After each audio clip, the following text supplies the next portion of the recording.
আসসালামু আলাইকুম। মজার রান্নাঘর থেকে আপনাদের স্বাগতম। আজকে আমি আপনাদের দেখাবো ফ্রাই রাইসের রেসিপি, কিভাবে সহজে বাসায় রেস্টুরেন্ট স্টাইলে রান্না করা যায়।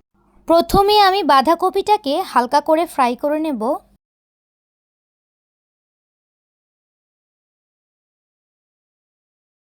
বাঁধাকপিটা হালকা সিদ্ধ হয়ে যাবার পর এখানে আমি দিয়ে দিব রসুন কিমা, এখন দিয়ে দিব গাজর কুচি, দিয়ে দিব সবুজ ক্যাপসিকাম,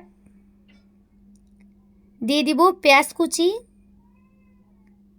দিয়ে দিব ঝাল অনুযায়ী কাঁচামরিচ, এখন দিয়ে দিব লাল ক্যাপসিকাম,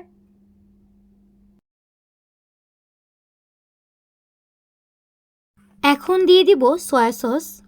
এখানে আমি 1.5 চামচের মতো সয়া সস নিয়েছি।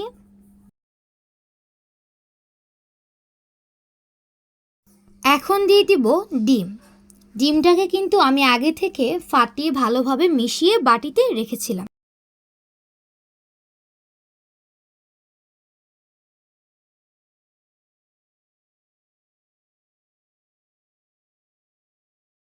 এখন দিয়ে দিব রাইসটা।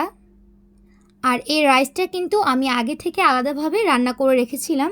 আপনারা চাইলে আমার অন্য ভিডিওতে এই রাইসের রেসিপিটা দেখে নিতে পারেন। এখন আমি সব কিছু ভালোভাবে মিশিয়ে নিব। এখন দিয়ে দিব স্বাদ মতো লবণ, দিয়ে দিব টেস্টিং সল্ট, তারপর দিয়ে দিব সামান্য পরিমাণে চিনি। এখন দিয়ে দিব ম্যাগি মশলা। এখানে আমি 3 প্যাকেটের মতো ম্যাগি মশলা ব্যবহার করেছি।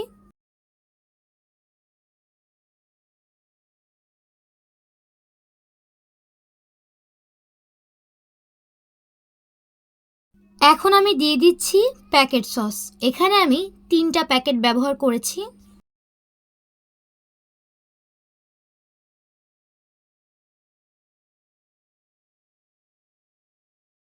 এখন আমি সব কিছু ভালোভাবে মিশিয়ে নিব।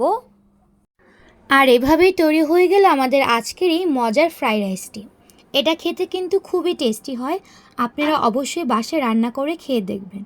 আর ভালো লাগলে চ্যানেলটি সাবস্ক্রাইব করে দেবেন এবং কমেন্ট করে জানাবেন। দেখা হবে পরবর্তী রেসিপিতে। আসসালামু আলাইকুম।